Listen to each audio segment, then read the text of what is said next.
السلام علیکم ناظرین، سیاست ٹی وی کے عالمی خبرنامے میں آپ سب کا تہہ دل سے استقبال ہے۔ میں ہوں فرزان احمد۔ سب سے پہلے پیش ہے ہیڈ لائنز۔ اسرائیلی قابض فوج نے غرب اردن کے شمالی شہر جنین میں مکان پر ڈرون کے ذریعے کی بمباری، 7 فلسطینی نوجوان شہید۔ غزہ جنگ بندی معاہدے کی کوششیں تیز ہوتے ہی اسرائیلی فوج نے غزہ پر بڑھائے حملے، اسرائیلی وفد قطر سے واپس ہو گیا، اگلے ہفتے پھر مذاکرات کا امکان۔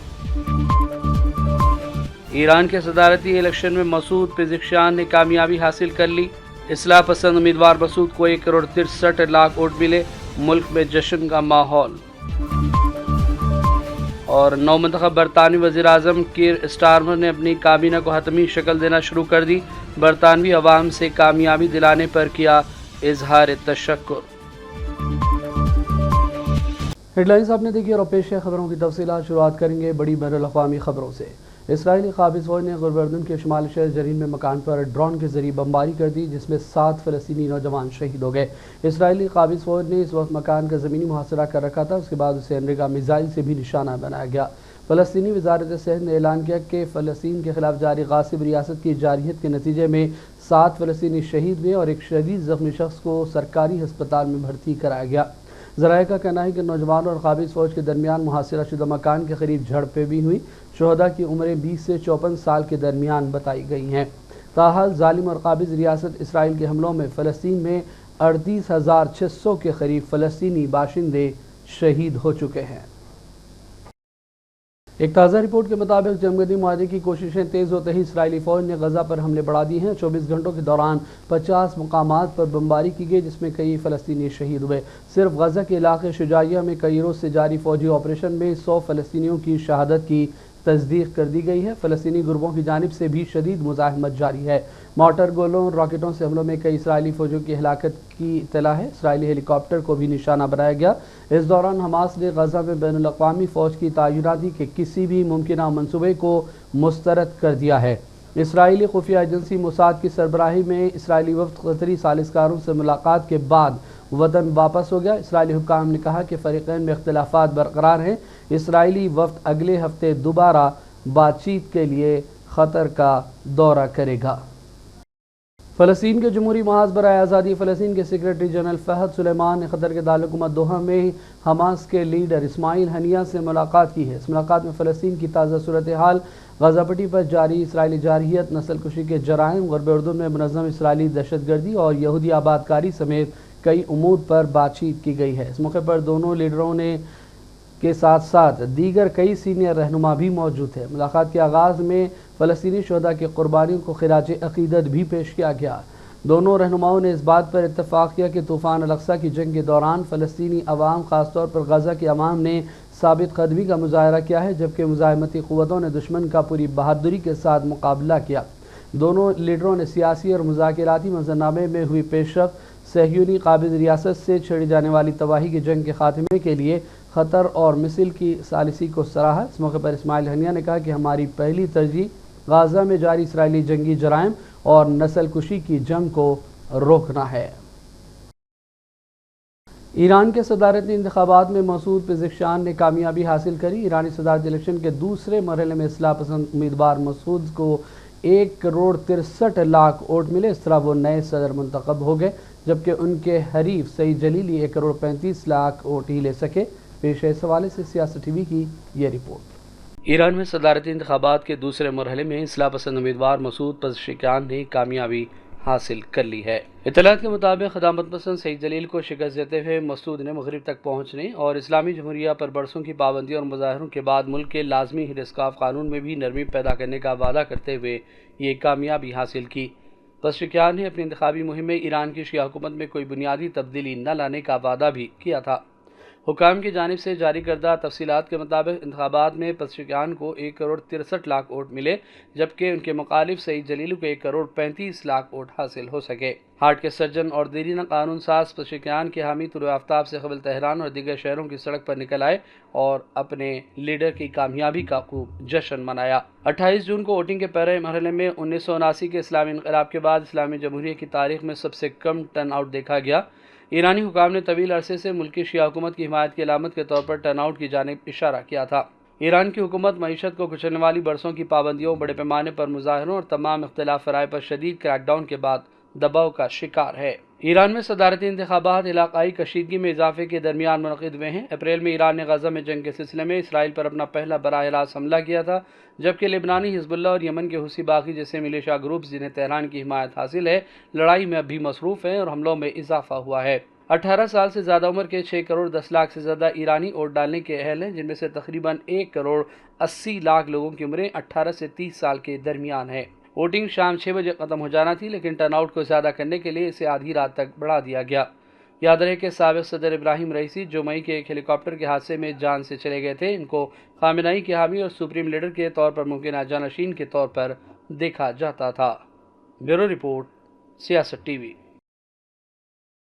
برطانیہ کے نئے وزیر اعظم کیر سٹارمر نے اپنی کابینہ کو قطعی شکل دینا شروع کر دی۔ کیر سٹارمر کی جانب سے ریچل ریوس کو وزیر خزانہ بنایا گیا۔ وہ برطانیہ کی پہلی خاتون وزیر خزانہ ہوں گی۔ اینجیلا رائس کو نائب وزیر اعظم کا عہدہ دیا گیا، جبکہ ڈیوڈ لیمی برطانیہ کے نئے وزیر خارجہ ہوں گے۔ جان ہیلے وزیر دفاع کے طور پر مقرر کیے گئے، جبکہ پاکستانی نژاد شبانہ محمود کو وزیر انصاف بنایا گیا۔ برطانوی وزیر اعظم کی رہائش گاہ کے باہر میڈیا سے بات چیت میں انہوں نے کہا کہ وہ ابھی شاہی محل سے واپس آئے ہیں اور انہوں نے بادشاہ چارلز کی جانب سے ملک میں حکومت بنانے کی دعوت کو قبول کیا ہے۔ Government of this great nation.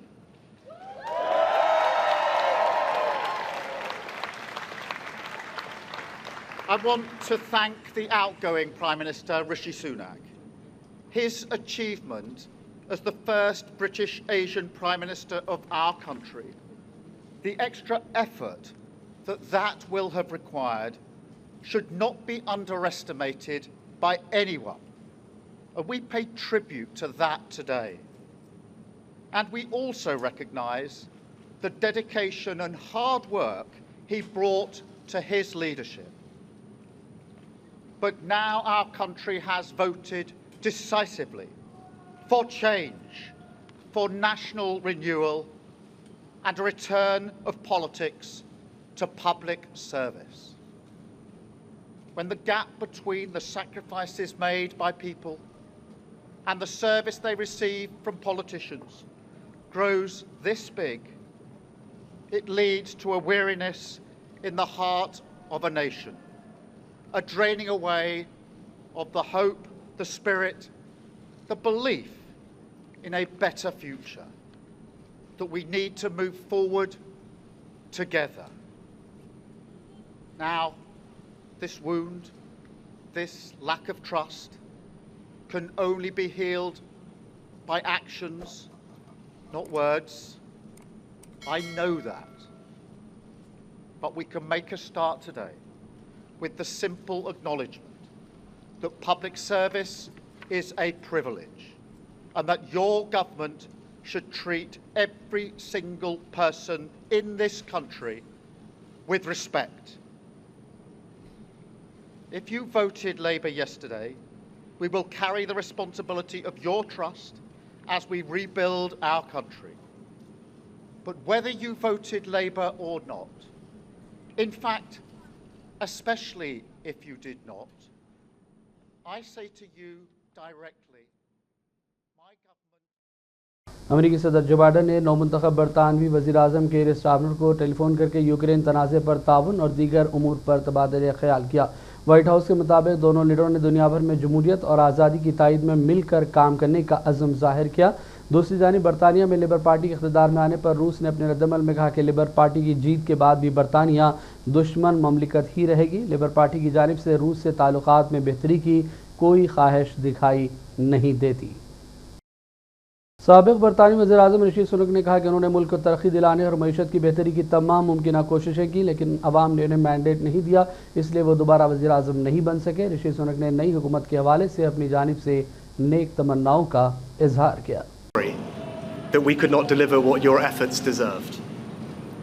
It pains me to think how many good colleagues who contributed so much to their communities and our country will now no longer sit in the House of Commons. I thank them for their hard work and their service. Following this result, I will step down as party leader, not immediately, but once the formal arrangements for selecting my successor are in place. It is important that after 14 years in government, the Conservative Party rebuilds, but also that it takes up its crucial role in opposition professionally and effectively. When I first stood here as your Prime Minister, I told you the most important task I had was to return stability to our economy. Inflation is back to target, mortgage rates are falling, and growth has returned. We have enhanced our standing in the world, rebuilding relations with allies, leading global efforts to support Ukraine, and becoming the home of a new generation of transformative technologies. And our United Kingdom is stronger too, with the Windsor Framework, devolution restored in Northern Ireland, and our union strengthened. I'm proud of those achievements. I believe this country is safer, stronger, and more secure than it was 20 months ago. And it is more prosperous, fairer, and resilient than it was in 2010. Whilst he has been my political opponent, Sir Keir Starmer will shortly become our Prime Minister. In this job, his successors will be all our successors, and I wish him and his family well. Whatever our disagreements in this campaign, he is a decent, public-spirited man who I respect. He and his family deserve the very... امریکہ کے صدر Joe Biden نے ایک مرتبہ پھر اس بات پر زور دیا کہ ملک کی قیادت کرنے اور ڈونالڈ ٹرمپ کو شکست دینے کے لیے ان سے زیادہ اہل کوئی نہیں ہے۔ مباحثے میں ناقص کارکردگی دکھانے کے بعد اپنے پہلے انٹرویو میں جو بائیڈن نے ان خدشات کو دور کیا کہ وہ نومبر میں اپنے ریپبلکن حریف کو شکست دے سکتے ہیں۔ انٹرویو میں جب ان سے پوچھا گیا کہ کیا ٹرمپ کے خلاف انتخابی دوڑ میں رہنا وائٹ ہاؤس میں ڈیموکریٹس کو خطرے میں ڈالے گا، تو اس کے جواب میں بائیڈن نے کہا کہ مجھے نہیں لگتا کہ صدر بننے یا دوڑ میں رہنے کے لیے ان سے زیادہ کوئی اہل ہے۔ امریکی صدر کی مباحثے میں مایوس کن کارکردگی سے پریشان ڈیموکریٹس نے جو بائیڈن سے کہا تھا کہ وہ اپنی ذہنی صحت کے حوالے سے شفافیت کا مظاہرہ کریں۔ کچھ حامیوں نے گزشتہ ہفتے منعقدہ ڈونالڈ ٹرمپ کے ساتھ مباحثے کے بعد 81 سالہ جو بائیڈن کے حوالے سے اپنے شکوک و شبہات کا اظہار کیا تھا۔ انٹرویو سے قبل وسکونسن میں ایک انتخابی ریلی میں جو بائیڈن نے ایک پرجوش تقریر کی جس میں انہوں نے واضح طور پر کہا کہ وہ انتخابی دوڑ میں شامل رہیں گے اور ڈونالڈ ٹرمپ کو شکست دیں گے۔ اور بآخر میں ہیڈ لائنز پر ڈالیں گے ایک اور نظر۔ اسرائیلی قابض فوج نے غرب اردن کے شمالی شہر جنین میں مکان پر ڈرون کے ذریعے کی بمباری، 7 فلسطینی نوجوان شہید۔ غزہ جنگ بندی معاہدے کی کوششیں تیز ہوتے ہی اسرائیلی فوج نے غزہ پر بڑھائے حملے، اسرائیلی وفد قطر سے واپس ہو گیا، اگلے ہفتے پھر مذاکرات کا امکان۔